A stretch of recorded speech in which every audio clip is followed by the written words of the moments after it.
Estamos em uma série, Família Inabalável. Se você perdeu algumas das mensagens nos 2 domingos anteriores, eu inspiro você a ouvir.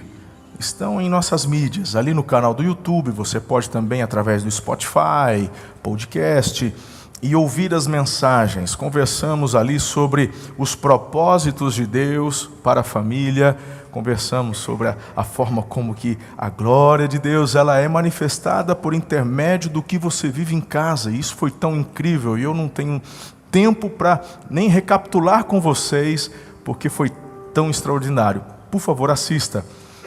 Domingo passado falamos sobre o papel do marido, da esposa, não de uma forma simplista, não trazendo apenas, olha, faz isso, faz aquilo.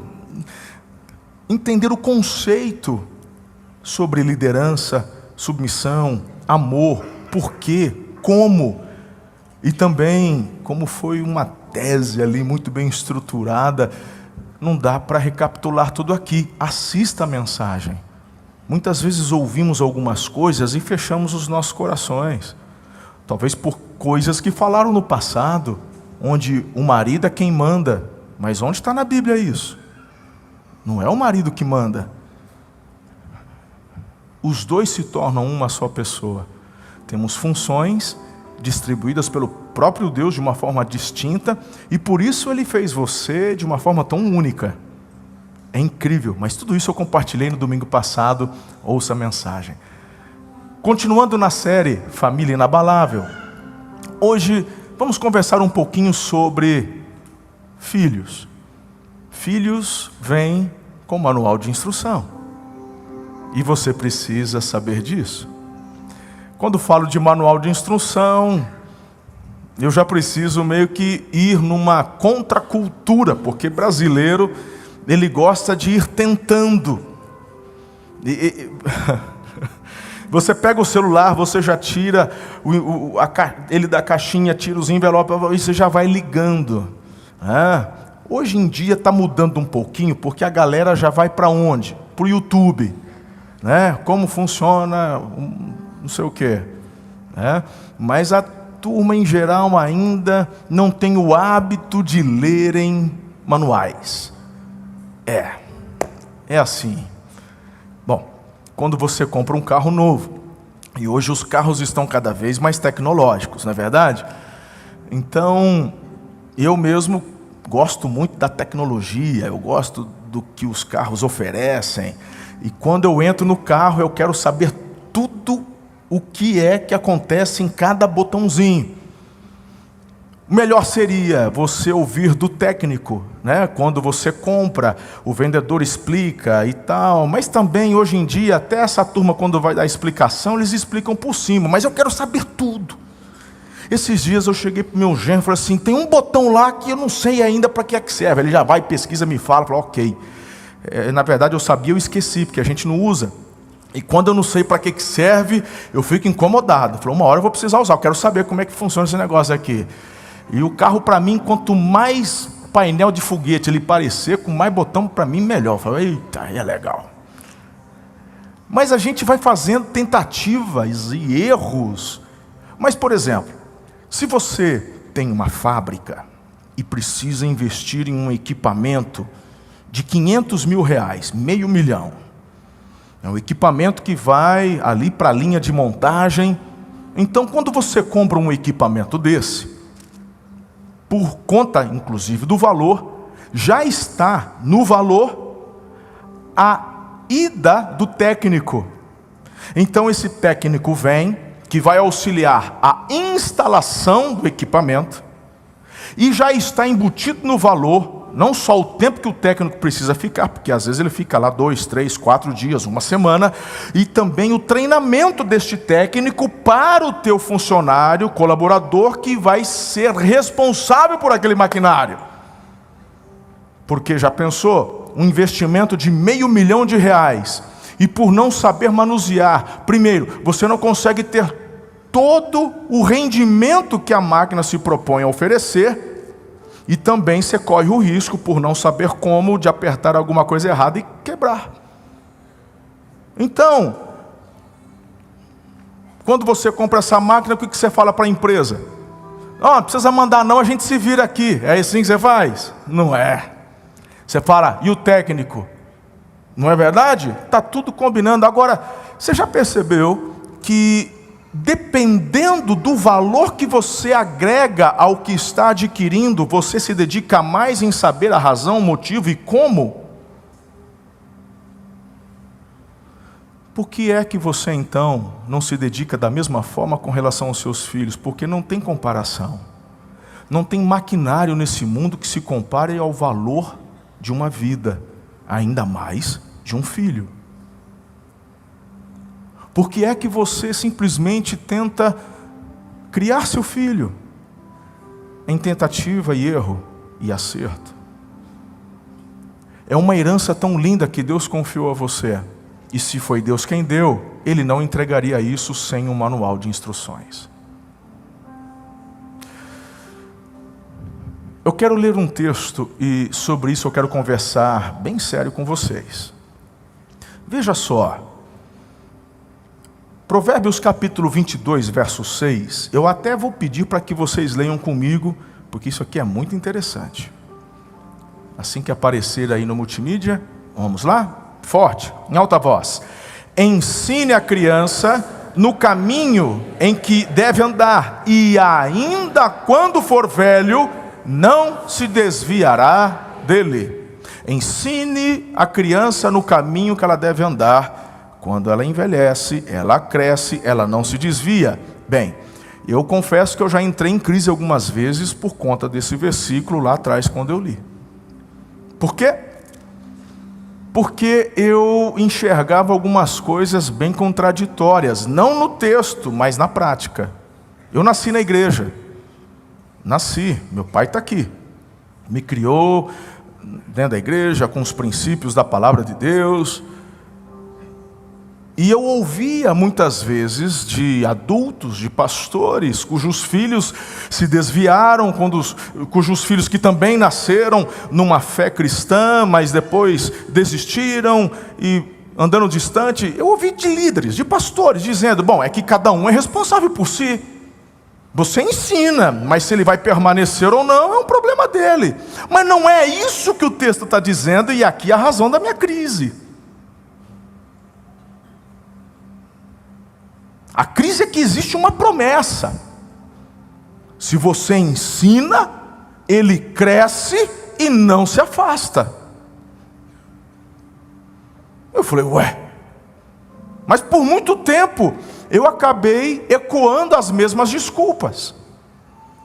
E por muito tempo, eu até falava e ensinava isso.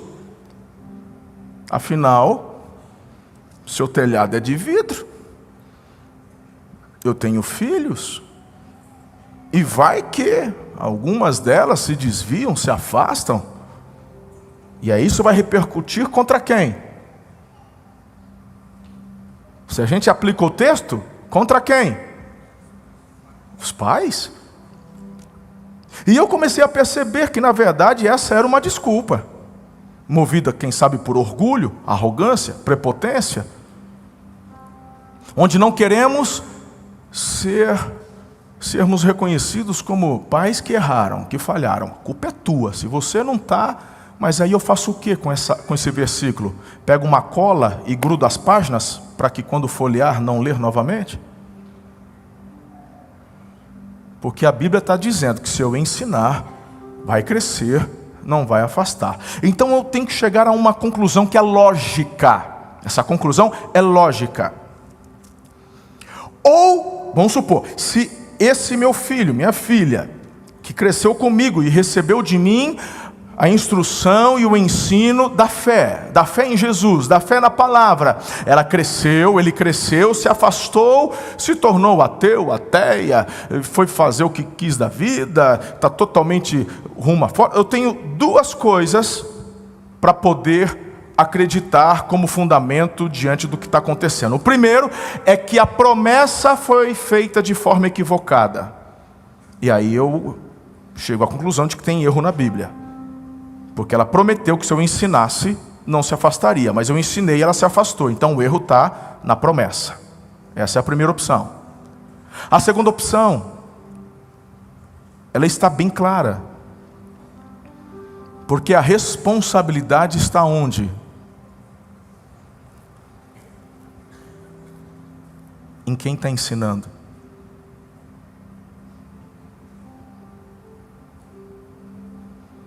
Nós temos muitas escolas. Nós temos muitas faculdades.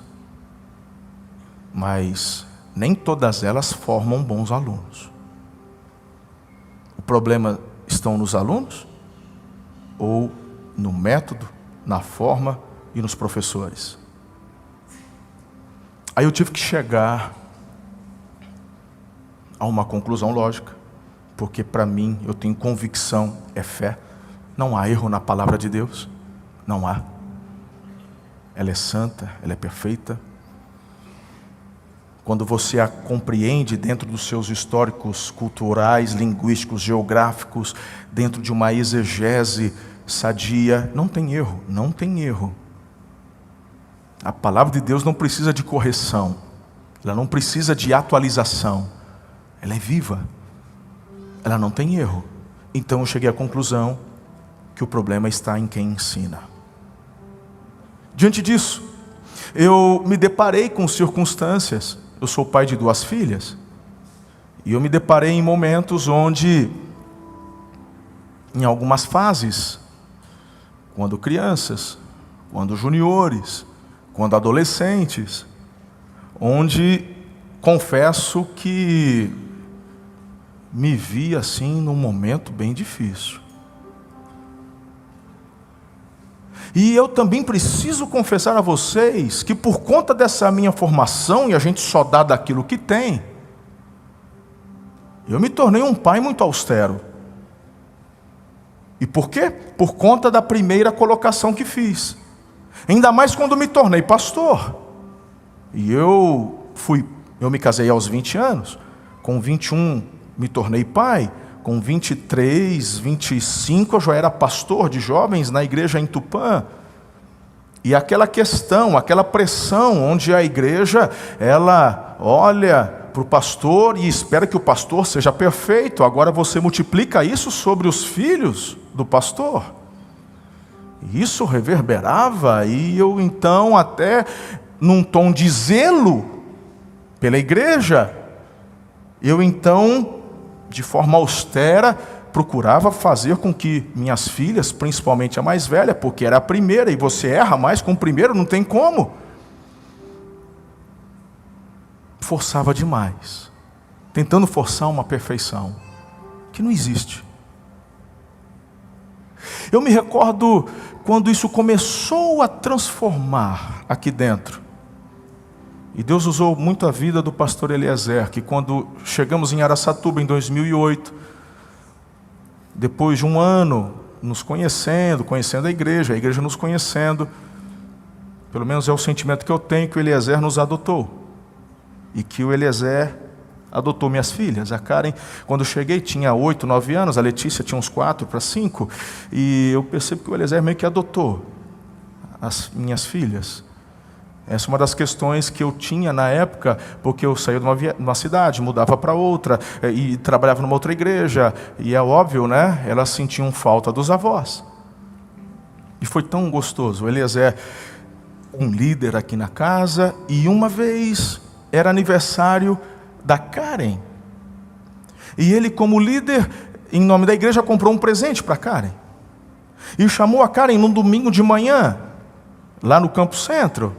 E chamou à frente, aniversário da filha do pastor, da Karen, vamos orar por ela. Mas antes de fazer isso, ele deu um discurso breve e objetivo, onde ele disse: não esperem perfeição da filha do pastor, porque ela não é diferente dos teus filhos. Ela tem os mesmos problemas, as mesmas indagações, os mesmos desafios, etc. e tal. E aquilo para mim foi como um bálsamo, foi um presente tão lindo na minha vida. E a partir daquele momento eu comecei a enxergar estas questões de uma forma mais leve. Mas tudo é um processo. Eu me recordo em cada fase, porque a Karen foi a primeira que nasceu, foi a primeira que se tornou júnior, foi a primeira que se tornou adolescente. Então para mim era surpresa também. E muitas vezes tentando acertar, errava. Me recordo quando ela se tornou adolescente e minha esposa certa vez disse: amor, você está perdendo o coração dela.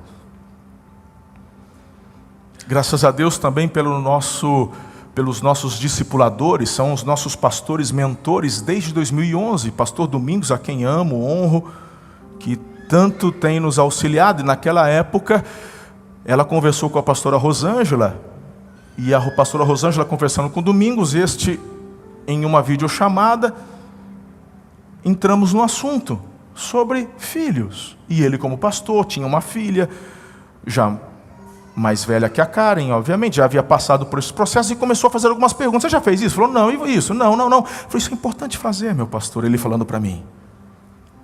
E aí eu me vi numa situação onde reconhecia um erro e consertava o curso, ou me mantinha no meu orgulho, na minha arrogância, na minha prepotência, na minha sapiência e ficava ali. Eu resolvi obedecer, porque eu avanço na velocidade da minha obediência. E então, a partir daquele momento, foi onde eu comecei a tirar aquela crosta de perfeição, de pastor que não erra, de pastor que tem que ter filhos perfeitos, como se fossem troféus para apresentar na igreja. E eu cada vez mais trazia à memória aquelas palavras do Eliezer. Olha, e ele fez isso não uma, não duas, mas muitas vezes com a igreja. E eu me recordo que eu tive reuniões assim com as minhas filhas em determinados momentos e períodos que elas enfrentaram nas vidas delas. E foi quando eu entendi que tive que pedir perdão e tinha que confessar e me arrepender dos erros que havia cometido. Eu errei menos com a filha caçula por conta das experiências e porque aprendi com a mais velha. Algumas vezes a Karen falava assim, com a Letícia é bem mais fácil. Pois é, filha, mas bem-vindo ao time, eu sou primogênito também. Pergunta para o teu avô. E o problema não é porque somos primogênitos, é porque nós não temos o hábito de nos dedicarmos mais ao manual. Porque se fizéssemos isso, até o primeiro já iria surfar bem mais tranquilo. E uma das conversas que repetidamente já tivemos em casa, diante de questões e de problemas que elas estavam enfrentando, foi ouvirem do pai, me perdoe.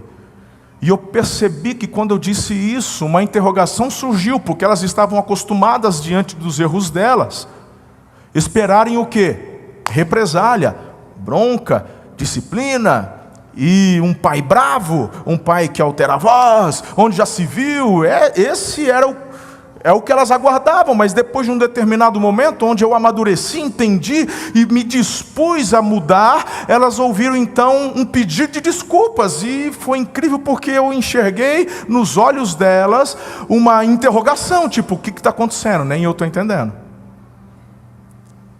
E algumas vezes eu ouvia, não, nós erramos. E aí onde eu falei, pera lá, eu não estou passando pano no erro que você cometeu, mas eu estou assumindo a responsabilidade de líder, porque Deus falou que eu lidero esse lar, e que se eu ensinar do jeito certo, você não vai se desviar. E se porventura você está tendo dificuldade na assimilação desse princípio, a fim de aplicar esses princípios, é porque de alguma forma eu tenho falhado na transmissão deste princípio. Talvez o discurso até esteja certo, mas a minha postura não está batendo com o discurso. Isso que aconteceu algumas vezes em casa foram verdadeiros marcos espirituais em nossas vidas. Alguns pais acham que pedir perdão para um filho é sinal de fraqueza. Pedir perdão para a esposa, aí que ela vai montar mesmo. Aí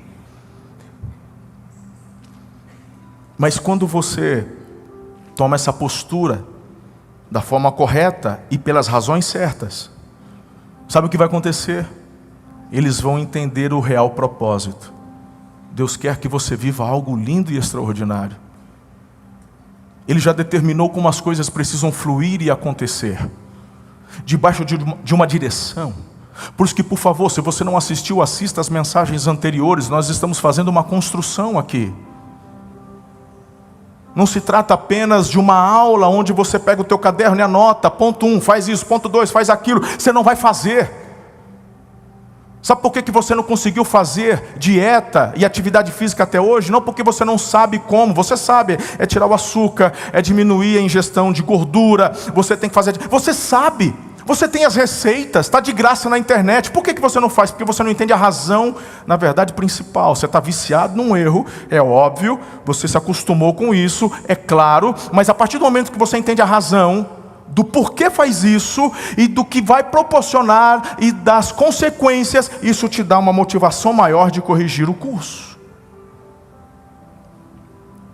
Tem gente que vai para a academia dizendo: eu tenho ódio de academia. Então você não entendeu. Volte para a essência. Eu faço caminhada, mas eu faço no ódio, porque eu tenho que fazer. Não. Há algo em você que, se fizer da forma certa, você encontrará prazer nisso. Como? Impossível. Totalmente possível. Porque você é dirigido por hormônios. E foi Deus quem te fez dessa forma. E existem liberações de hormônios que trazem prazer, alegria, saciedade na atividade física. Só que muitos desses hormônios são liberados também quando você ingere determinados tipos de alimento, como o açúcar. Então quando você entende e começa a trocar, e você muda o discurso, você muda a tua crença, e a partir desse momento isso se torna um estilo de vida, onde você tem prazer e inspira as pessoas. Tem muitas esposas que vieram chorando para mim, agradecendo: muito obrigado, o Senhor salvou meu marido. Falaram: quem salva é Jesus. Falaram: não, o Senhor está entendendo, a gente já era convertido, meu marido estava morrendo, estava obeso, sedentário, ele ia morrer. Mas por conta do teu exemplo, ele mudou de atitude, ele agora está com alimentação controlada, está fazendo atividade física, ele já eliminou não sei quantos quilos, ele é outro dentro de casa. Eu falei: glória a Deus. Perceba que o exemplo que eu estou usando, ele é tão importante, inclusive no que diz respeito à educação e à instrução dos teus filhos. Por quê? Teus filhos não vão fazer o que você fala, mas o que você faz. O testemunho pode até... o discurso pode até convencer, mas o testemunho arrasta. E aí, querido, quem é que é perfeito? Se Tiago diz que nós não somos perfeitos nem na fala, quem é perfeito? Quem nunca erra no falar? Tiago diz isso, é uma pergunta retórica. Todos nós erramos. Todos nós erramos nessa forma do ensinar, como eu acabei de ler em Provérbios. Então, e aí? E aí é o seguinte: quando você percebeu que errou, senta, faz uma reunião, olhos nos olhos, e demonstre o teu quebrantamento, o teu arrependimento e a tua intenção de fazer aquilo que é certo. Nós não fazemos isso. A gente já quer chegar nos gritos: de novo você fez isso, eu não aguento mais, e papai, eu não estou te acusando, porque eu fiz isso muitas vezes, e eu tenho uma tendência humana natural de fazer a mesma coisa. Muito prazer, sou filho amado do Pai, trabalhando na minha recuperação da ira, do perfeccionismo. Meu nome é Marcelo Toschi e agradeço pelo seu silêncio. Só quem faz parte do Soul sabe o que está acontecendo aqui. Querer passar uma visão de perfeição é loucura, é colocar um prazo de validade no que as pessoas pensam a teu respeito. Nunca foi o meu estilo, nunca foi a minha intenção trazer algo assim. O senhor falou que mas eu acreditava naquilo, e eu tentava viver aquilo achando que aquilo era possível, mas não é. E não é de agora, há muitos anos, quando eu subo nesse púlpito e preciso trazer experiências minhas pessoais, de família, de casamento, de criação de filhos, eu não falo só dos acertos, eu falo dos erros. Porque cometemos os mesmos erros. E se eu pude mudar e constantemente procurar mudança, você também pode. E é esse o meu objetivo aqui. E a ênfase onde está? Mergulhar no manual. Por que é que Deus daria a você uma herança tão valiosa e não te daria condições de entender, preparar e capacitar essa herança para viver algo excepcional? A palavra que eu tenho para você nessa manhã, nos últimos minutos da nossa mensagem, eu vou trazer algumas instruções práticas. Faz isso, não faz? Daqui a pouco eu vou ler o texto para vocês. Sim, você vai poder inclusive conversar isso na cela quarta-feira, mas a essência e a base maior está nessa fundamentação do porquê. Ensine a criança no caminho que deve andar. Uma das coisas que me causava medo de ter filhos, sendo eu pastor, porque na verdade eu nunca quis ser pastor. Quando eu fui para o seminário, Ana e eu, nós iríamos para o Amazonas, estávamos nos preparando para sermos missionários, para pregarmos nas aldeias indígenas. Quando todas as coisas foram mudando e eu fui praticamente conduzido, levado para a igreja, para me tornar um pastor, na época pastor auxiliar, auxiliando como pastor de jovens, eu não queria. O pastor insistiu, a igreja insistiu, eu liguei para o meu seminário, para os meus professores, olha, está acontecendo isso, mas eu não queria, etc. Falei assim, Marcelo, vai discernir em Deus, Deus conhece todas as coisas. E eu nem aceitei ser pastor, mas fiquei e aceitei uma experiência de 6 meses. E nesses 6 meses, Deus testificou, e eu vi como que as coisas fluíram, e eu entendi que o meu chamado era de fato pastoral. Mas eu conhecia muitas histórias de filhos de pastores. Eu conhecia os bastidores, eu nasci na igreja. E aquilo me dava medo.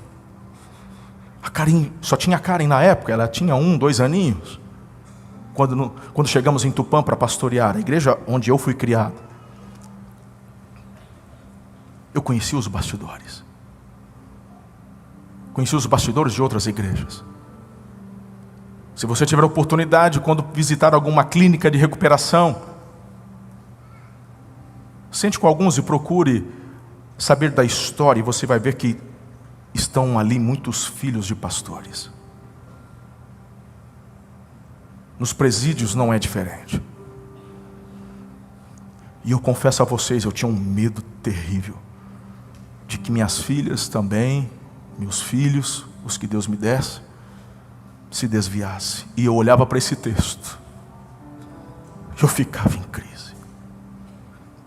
Queria eu ter tido um pastor que explicasse o que eu estou explicando para vocês quando eu tinha 20 anos de idade. Seria tão diferente. Tão diferente. Ou quem sabe eu mesmo ter entendido isso lendo o manual, de uma forma tão prática, me dedicado mais. Porque o homem espiritual, a mulher espiritual, a tudo discerne. O Espírito de Deus habita em nós e nos dá a revelação daquilo que precisa, da palavra. Mas, infelizmente, é tão complicado. A nossa carne ainda grita. E é uma luta diária, constante.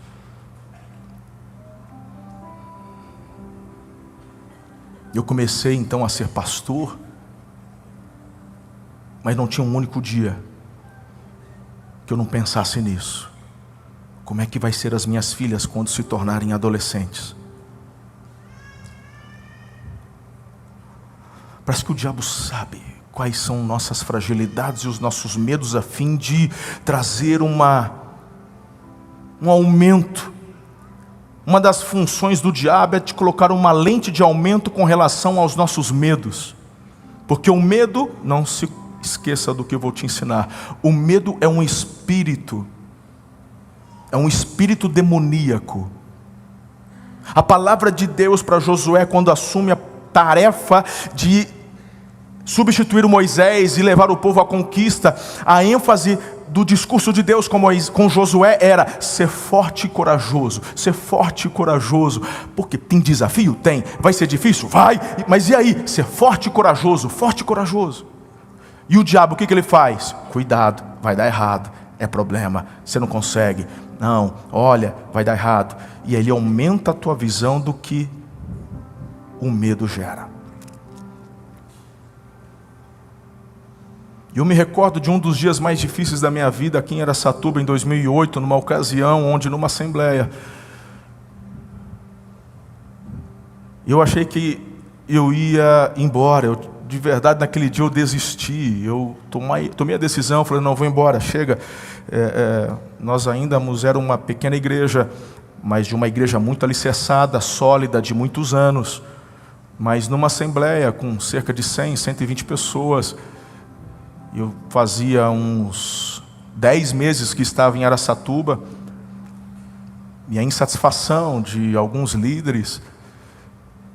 E naquela assembleia, eu me senti totalmente perdido, porque acusações e uma coisa, eu falei, meu Deus. E tinha uma voz. Tinha a cadeira onde eu, como presidente, estava, meu vice-presidente, o Dario, estava do meu lado. Sandra Raniel era uma das secretárias, se não me falha a memória, ou a Ivana, se não me falha a memória, que dias ruins a gente procura apagar, né?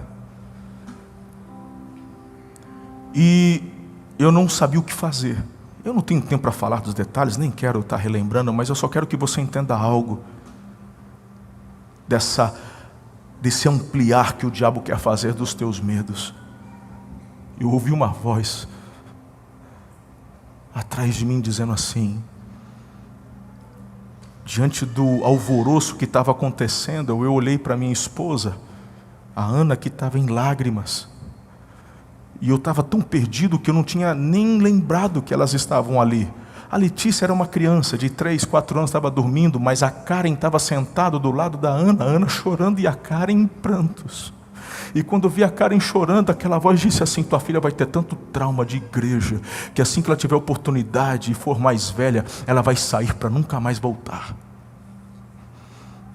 Você pode perguntar para o Dario, depois que eu ouvi essa voz de acusação, no meu espírito eu falei, Dario, pelo amor de Deus, pega a minha esposa e leva ela para casa com as minhas filhas.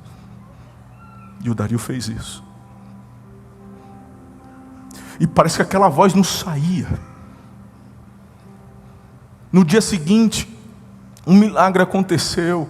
Muitos irmãos ligando, me animando, me fortalecendo.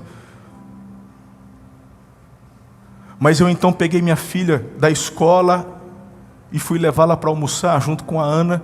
E eu fui falar para ela, a igreja de Jesus não é o que você viu ontem.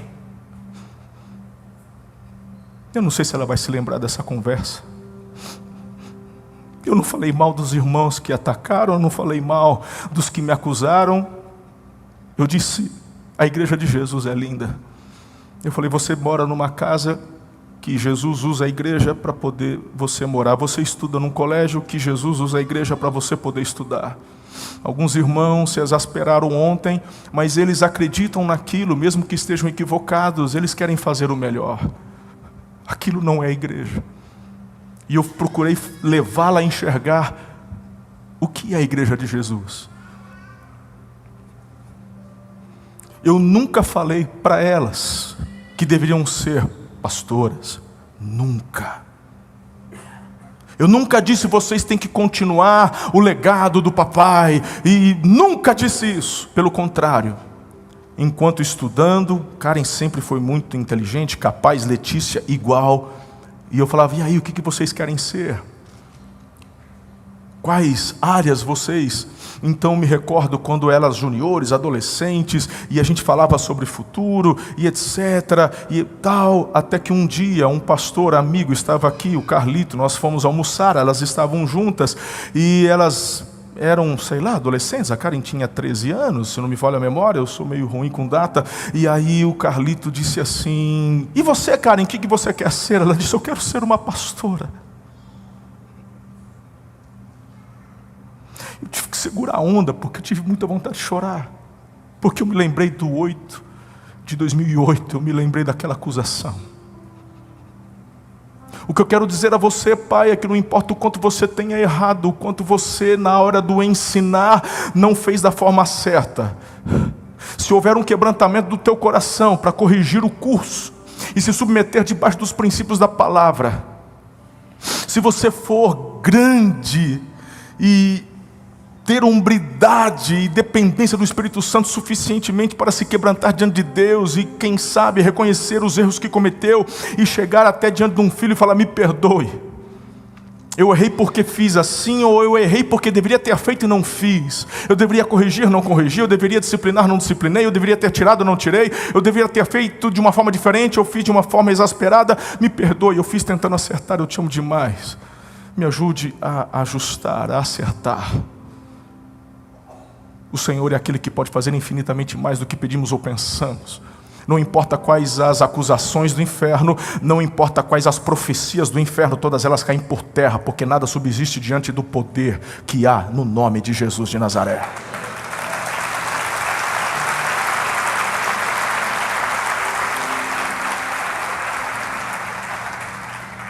Hoje, quando a minha filha sobe num púlpito para pregar, eu me emociono, eu choro, pela forma tão tremenda e poderosa que ela se permite ser usada pelo Espírito Santo. Minha filha Letícia, o quanto que ela se aprofunda também nas coisas do Senhor, e ela trabalha, ela vai nos bastidores, e ela ama Jesus, e ela tem uma vocação, porque o Carlito perguntou para ela, ela falou, eu também. Só que elas têm dons diferentes.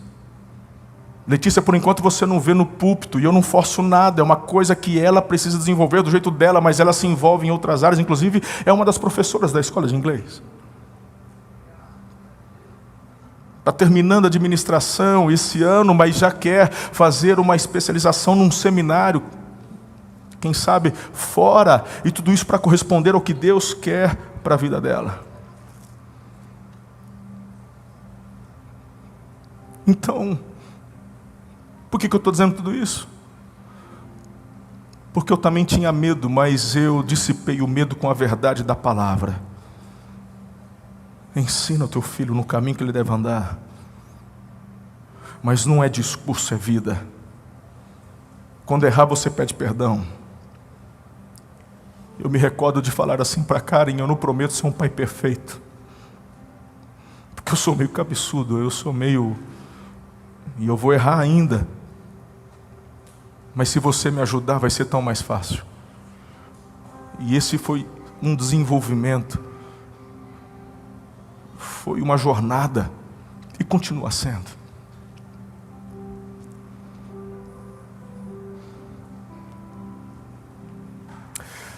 Sabe, às vezes a gente quer acreditar que o melhor que temos para fazer com os nossos filhos é dar para eles os sonhos deles. Me permita discordar. O melhor, não que você não consiga ou não possa, mas o melhor que você tem é capacitá-los para que alcancem os sonhos. Só o ensino faz isso. Professor não ensina, pastor não ensina, igreja não ensina, escola não ensina, pai e mãe ensinam. Então, se você ensinar, ele vai crescer, não vai se desviar. Não vai. Vamos ao texto. Deuteronômio capítulo 6.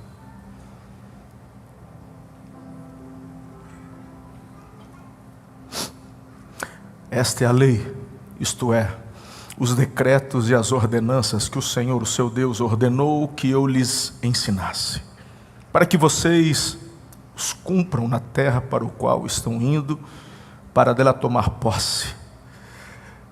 Desse modo vocês, seus filhos e seus netos temerão o Senhor, o seu Deus, e obedecerão a todos os seus decretos e mandamentos que eu lhes ordeno, todos os dias da sua vida, para que tenham vida longa. Ouça e obedeça, ó Israel. Assim tudo lhe irá bem, e você será muito numeroso numa terra onde manam leite e mel, como lhe prometeu o Senhor, o Deus dos seus antepassados. Ouça, ó Israel, o Senhor, o nosso Deus, é o único Senhor. Ame o Senhor, o seu Deus, de todo o seu coração, de toda a tua alma e de todas as tuas forças.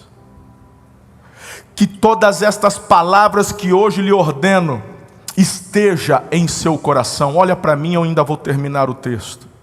Você percebeu o que Deus está fazendo aqui? A ênfase é a criação de filhos. é ensinar os filhos. E agora, essa parte final, Deus vai falar exatamente isso, mas Ele não diz isso sem antes tratar o coração dos pais. Ele diz: ouça, ó Israel, eu sou o único Senhor. E Ele fala: para que vá bem você, para que vá bem seus filhos, para que vá bem os filhos dos teus filhos. Então me ouça, minhas ordenanças, meus direcionamentos. Ame a mim com toda a tua alma, com todo o teu entendimento. Não é para que seja algo religioso, porque esta religiosidade vazia, na verdade, faz com que você se afaste do que é essencial, que é o relacionamento e a intimidade com Deus. Mas o Senhor, Ele transparece aqui de uma forma explícita o que Ele deseja, com toda a tua alma. Alma é intelecto, é emoções, é vontade. De toda a tua alma, de todo o teu espírito. Se você tem um relacionamento desse com Deus, se você entende que os decretos e os propósitos dele são para te fazer bem, para te fazer prosperar e avançar, uau! Ele diz: eu não te dei uma terra que mana leite e mel. Só que isso não chove do céu, né? Isso é que essa terra, quando trabalhada, ela corresponde. Então é importante você me obedecer. E olha, Deus traz instruções inclusive sobre agricultura, sobre a terra que precisa descansar. Olha, você vai plantar tantos anos, aí você tem que dar um ano de descanso. A fruta que der naquele ano deixa cair no chão e etc. Por quê? Porque no outro ano vai ser ótima a colheita. Então até instruções sobre colheita Deus traz para que o povo vivesse o quê? Prosperidade. E essa prosperidade não está vinculada só pelo fato de serem o povo escolhido, mas a obediência. Se ouçam, ó Israel, se fizerem o que eu mando. Quando a minha mentalidade religiosa mudou, e eu inclusive comecei a aplicar na minha vida e a ensinar a igreja sobre esse conceito, a vida próspera. É impressionante porque eu sou muito mal falado, principalmente nas mídias. Afinal de contas, hoje somos uma grande igreja, e tem pessoas que nunca entraram aqui. Nunca. Às vezes ouviram um viral, um minuto de um sermão de 1 hora. E aí, meu irmão, hoje a Larissa é responsável pelas minhas mídias sociais, ela que me orienta, cuida de tudo. E eu falei: filha, se prepare, porque é diário. E todos os dias ela faz os prints, me manda os ataques, as calúnias. O vídeo que eu coloquei, que ela postou, da minha mensagem sobre casamento, onde eu estou falando, não desista. Só faltou me chamar de hipócrita. Graças a Deus, 90% está vibrando, que bênção tal, mas as pessoas não querem ouvir. E se sentem na liberdade de criticar. E às vezes elas falam do que acham, porque essa igreja parou de pregar o Evangelho. Se eu parei de pregar o Evangelho, por que tem tanta gente se batizando? Se eu parei de pregar o Evangelho, por que a igreja parou de crescer? Porque quem acrescenta é o Espírito Santo. E nenhuma das minhas mensagens estão ocultas, estão todas no YouTube. Só que você não quer investir 1 hora do seu tempo para ouvir uma mensagem de 1 hora. Você quer falar um trecho? Você quer fundamentar uma opinião em cima de 1 minuto de uma mensagem de 1 hora? A mãe de todas as heresias é a própria Bíblia. É da Bíblia que nascem as maiores heresias, porque elas pegam fora de contexto e ensinam o que quer. Porque essa igreja só fala de prosperidade e não sei o quê, e etc e tal. Porque eu acredito que a excelência honra os céus e inspiram as pessoas. Porque eu cuido da igreja e do campus com excelência. Porque eu procuro aplicar na minha vida nas minhas finanças, na minha casa, a excelência. Porque eu ensino para vocês que eu não gosto de bagunça, que eu não gosto das coisas fora do lugar. Você vai ver um monturo de terra, um monturo de tijolo, só se estivermos em construção e não deu tempo de terminar naquela semana. Depois que terminou, não vai estar ali. Não vai, porque é uma visão de excelência. O que você vê hoje está só começando.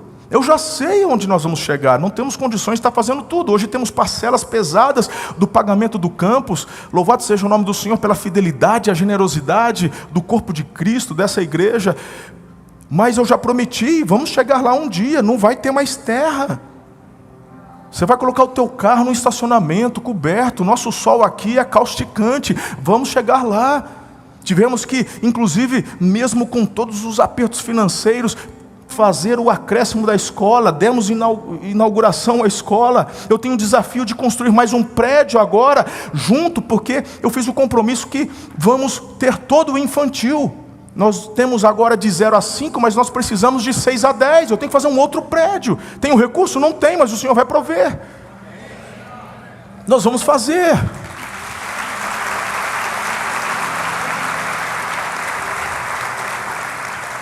E tudo isso por quê? Porque eu acredito na excelência. Deus nos chama para isso. Quando eu falei para a minha diretoria, vamos trocar as cadeiras que aqui estavam, não estavam quebradas? Não estavam. Por quê? Porque na visão da excelência a gente cuida, as que quebram a gente troca. Mas por que trocar então? Falou, por quê? Porque vai ser mais confortável. Vamos ampliar, vamos melhorar. Isso é excelência, e quando você vem, você é inspirado e você aplica na tua casa, no teu trabalho. E quando você aplica esses princípios, você prospera. Deus está dizendo para o povo: ouça-me, ó Israel, a terra mana leite e mel, mas se fizerem o que eu mando fazer, vocês viverão bem. É o conceito da prosperidade, é o conceito do shalom, nada quebrado, nada faltando, nada fora do lugar. Não estou falando de riqueza, estou falando de prosperidade, e eu acredito, e eu prego, e eu ensino. Não quero eu apenas viver, eu quero que você viva. E dentro desse conceito, por que eu entrei nesse assunto? Simples, porque quando Deus fala do que Ele queria que o povo vivesse, não apenas aquela geração, e agora no verso 7, onde você vai ler comigo, Ele vai falar, para que as próximas vivam, você tem que fazer algo importante. Veja, ensine-as com persistência a seus filhos, converse sobre elas quando estiver sentado em casa, quando estiver andando pelo caminho, quando se deitar, quando se levantar, amarre-as como um sinal nos braços, prenda-as na testa, escreva-as nos batentes das portas da sua casa e em seus portões. Os judeus são literais. Se você pegar o judaísmo hoje, ortodoxo, for a Jerusalém comigo, no mundo das lamentações e nas sinagogas, você vai encontrar os judaizantes, os judeus, melhor dizendo, ortodoxos, com seus filactérios. E eles têm uma caixinha, eles colocam porções da palavra dentro da caixinha, e com uma tira de couro eles amarram no braço, a mesma eles colocam também na testa e amarram. Aí tem a mezuzá, que é um trecho, inclusive esse de Deuteronômio, que eles colocam num pergaminho de couro, de cordeiro, escrito por um rabino, e eles colam em todos os batentes de todas as portas. O judeu passa, põe a mão, beija, e vai virando tudo isso um ato de um ritual que não tem nada a ver com o que Jesus, com o que o Pai, com o que Deus está falando aqui. Quando Ele diz, põe no teu braço fala do que, irmão? Braço fala do que, irmão? Trabalho. Que a minha palavra e os meus princípios estejam presentes no teu trabalho. Na tua testa está falando de intelecto, de razão, de inteligência, de criatividade. O que você vai fazer, vai criar, vai desenvolver, vai gerar. Esteja na tua mente a minha palavra.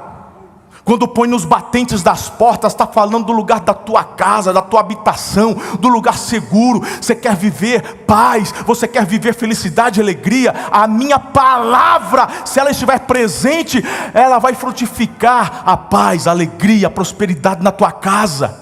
Não adianta você colar a Bíblia na porta, se você não tem ela aplicada dia a dia naquilo que você faz.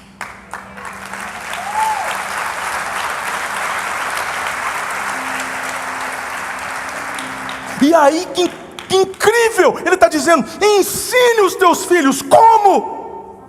Teu filho tem que ver a tua postura no teu trabalho. Teu filho tem que ver a tua postura naquilo que você pensa, cria, desenvolve, faz, aplica.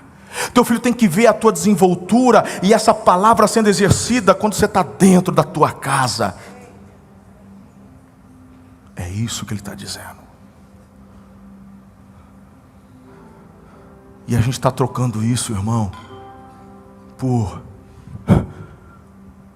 religião. Vamos para a igreja. Até quando você fala, vai se arrumar, moleque, vamos para a igreja. Meu irmão, eu vou falar, meu pai está aqui. Quando ele me acordava domingo, eu tinha raiva. Para a igreja. Fazer o que na igreja? Eu não gostava de ir na igreja. Quando adolescente, pior ainda. Uma IBD, meu irmão, que você tinha eu já passo semana inteira na escola, ouvindo um monte de coisa que você não sabe para que serve, para onde vai te levar, no que você vai aplicar. Chegava domingo, era a mesma coisa, era um professor com um caderninho da revista da Juerp e falando um monte de coisa que você... porque o tabernáculo no Velho Testamento, não sei o quê, papá, você vai rapaz, e Noves Fora tirou um, vira o quê? Quantas vezes, a hora que na igreja de onde fazia parte, tinha um culto, abriu o cantor cristão, cantava, o pastor pregava um monte de coisa, que aquilo para mim não falava nada com nada. Falando para mim, falando da minha experiência. Aí depois dividia nas classes. Quando ia para as classes, eu via meu pai e minha mãe para um canto, meu pai ia para outra classe, eu dava um perdido, eu ia para o bar, assistir o Ayrton Senna. Eu queria ver Fórmula 1. Quantas vezes fiz isso? Ele foi saber depois que eu já era pastor, quando eu comecei a confessar os pecados no altar.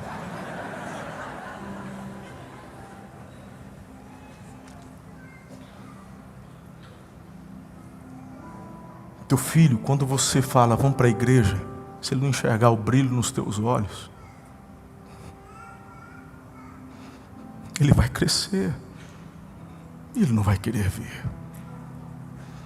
A nossa geração Z não quer ter filhos.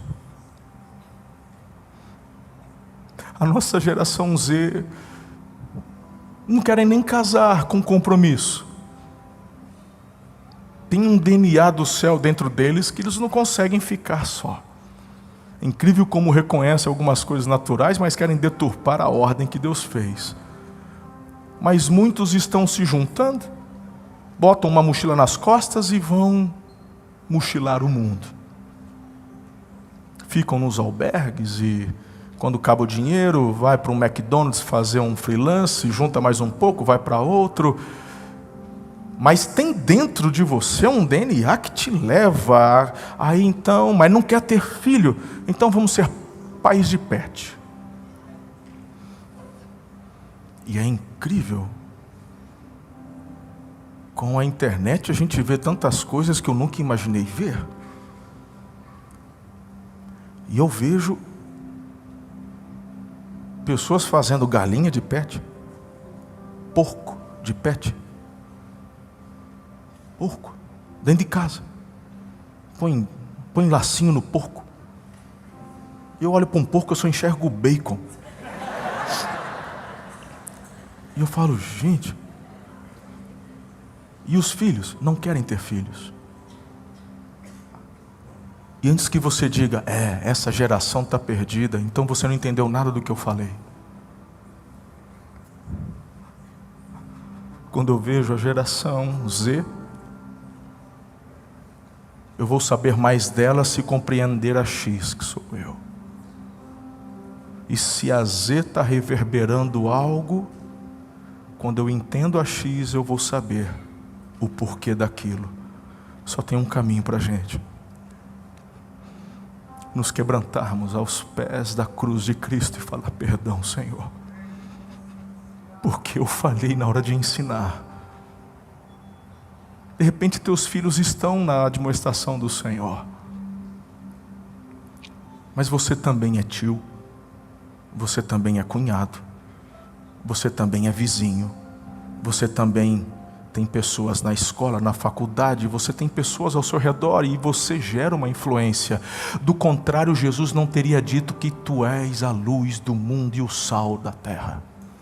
E a gente tenta, nesta religiosidade vazia, achar que ser luz é só falar do Evangelho. Tem gente que fala o Evangelho, mas quando olha para a tua vida, rejeita o Evangelho. Do que adiantou?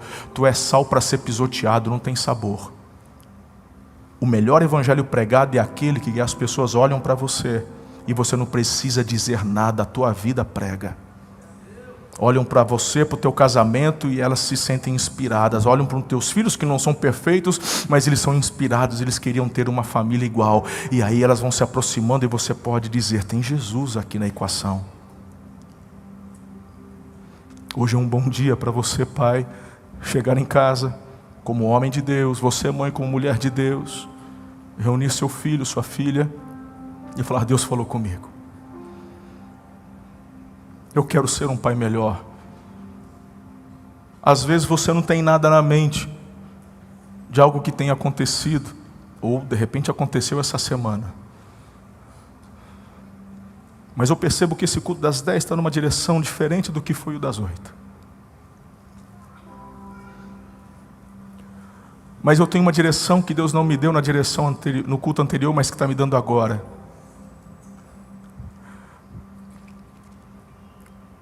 Pai e mãe, chega em casa. Se teu filho é junior, quando é criança, antes dos 6, não tem. Criança tem uma capacidade enorme de perdoar, porque literalmente ela esquece. No sentido de não cobrar. Mas quando ela já tem 10, 11, 12, vai depender do nível de maturidade. Depois que o cognitivo dela já foi formado, a partir dos 6 anos, ela já faz uma diferenciação do que é abstrato, do que é concreto. Isso aqui é incrível. Então quando ela já tem 8, 9, 10... se ela é uma adolescente, de repente na tua visão está tudo bem, mas se você, em obediência, fizer o que eu estou te inspirando a fazer, chega em casa com tua esposa, reúne teus filhos, depois do almoço, e fala: antes de vocês descansarem ou fazerem qualquer coisa, eu e a mamãe, a gente queria fazer uma pergunta. Deus falou muito com a gente hoje, e eu quero melhorar como pai, eu quero melhorar como mãe. Por favor, eu quero dizer que nada do que você disser eu vou ficar bravo, porque tem filho que quando você pergunta isso, ele fala: eu vou falar, ele vai brigar. Eu vou falar, eles vão ficar magoados. Então você tem que jogar as claras e ser verdadeiro. Ele falou: eu prometo, não vai ter represália, eu não vou ficar bravo, eu estou preparado para ouvir o pior que você tem para dizer. Tem algo no nosso relacionamento que se levantou como barreira. O que eu fiz que te magoou? O que eu fiz que te feriu? O que eu fiz ou deixei de fazer que o teu coração se fechou? Tem algo que você está fazendo que você sabe que também está te ferindo e você está escondendo? Eu quero dizer que você agora, filho, filha, está num ambiente seguro. Nós vamos chorar junto. E eu quero pedir tua ajuda porque eu quero ser um pai melhor. Talvez, se ele for traumatizado, ele não abra o jogo no primeiro momento, mas a partir deste instante você assume um compromisso de transformação. Alguns vão abrir o coração porque só estão esperando essa oportunidade. E eu tenho no meu espírito que hoje vai ser um dia de cura na vida de muitas famílias aqui.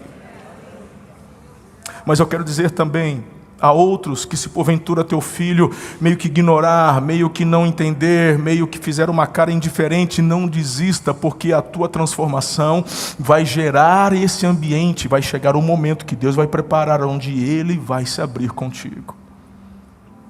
E você vai poder ensinar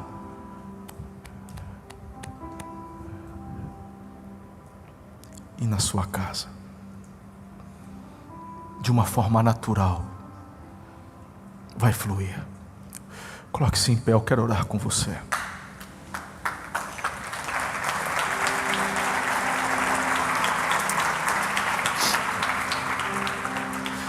Você pode pegar na mão do seu marido, da sua esposa, e se o seu filho estiver aí, traz ele para perto nesse momento. Se tiver algum adolescente, eu vou pedir a gentileza de você, adolescente, jovem, vai até onde estão os seus pais.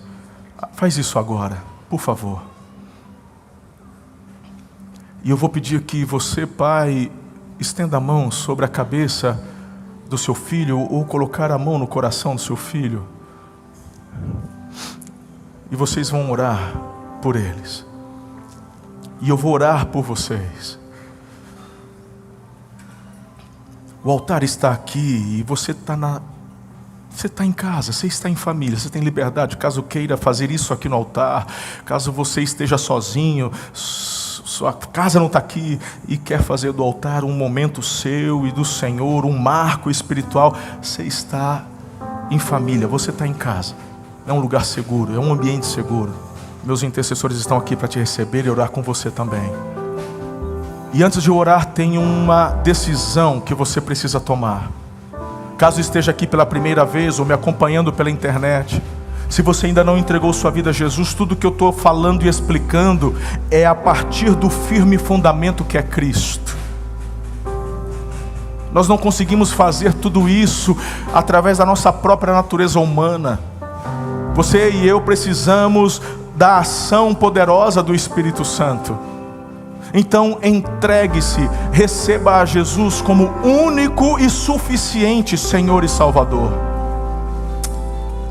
É através do sacrifício de Jesus que a nossa vida é justificada, nossos pecados são perdoados e novamente temos livre acesso ao trono do Pai. Tome essa decisão hoje. Eu quero orar por você. Enquanto eu oro, você vai declarando sobre a sua filha, sobre o seu filho. Vai fazendo isso, eu quero orar por você. Pai, em nome de Jesus, que domingo, que dia. Teu Espírito se manifesta de uma forma tão incrível nessa manhã. Pai, representando os pais aqui e que nos acompanham pela internet, eu peço perdão, Senhor. Perdão por tantas as vezes, ou por todas as vezes em que ensinamos só a teoria e não vivemos aquilo que aprendemos. Nos perdoe, ó Deus, quando erramos com os nossos filhos, por não fazer o que devia ser feito, ou por realizarmos, ó Deus, de forma errada, mesmo com uma boa intenção de corrigir, mas de forma errada, nos exasperamos, quando nos afastamos, quando queremos impor aos nossos filhos uma disciplina emocional, quando na verdade a disciplina, o fundamento dela é o amor. Nos ajude, nos dê mais amor para exercermos uma disciplina santa com relação aos nossos filhos, desde crianças até quando adolescentes. Livra-nos de nós mesmos, nos dê mais fome e sede da Tua presença, fome e sede da Tua palavra. Nos ajude a mergulhar, Pai, nos ajude a mergulhar, para através desta experiência nossa contigo, nossos filhos sejam inspirados a viver e fazer o mesmo. Em nome de Jesus eu quebro todo laço do maligno, toda ingerência maligna contra a tua casa, contra a tua descendência, toda tentativa de tentar roubar o coração do teu filho, em nome de Jesus cai por terra. Quero declarar uma família inabalável, uma família abençoada, uma família próspera, uma família que vive a bênção, a paz, a alegria, a esperança, uma família onde a presença de Jesus é manifesta todos os dias. Senhor, coloca a tua mão a casais aqui que estão orando e que ainda vão engravidar. Nós já declaramos estas palavras proféticas com relação aos filhos que virão, e assim permanecerão até a volta de Jesus. Abençoe, Pai. Haja perdão, liberação de perdão, de pai para filho, de filho para pai. Para a glória do Teu nome, põe Tua mão poderosa. Põe tua mão poderosa. Seja todo mal desfeito e a tua presença inunde essa casa. Que essa experiência que eles vão ter hoje após o almoço, durante a tarde, seja um marco, uma virada que vai impulsionar para experiências tão extraordinárias no futuro. Eu oro para que o teu amor, a graça do teu Filho e as ricas e doces consolações do teu Espírito seja derramado e multiplicado sobre toda a igreja, sobre toda a descendência do teu povo, hoje e para todos sempre. Aleluia, amém. Beijo no coração, amo vocês.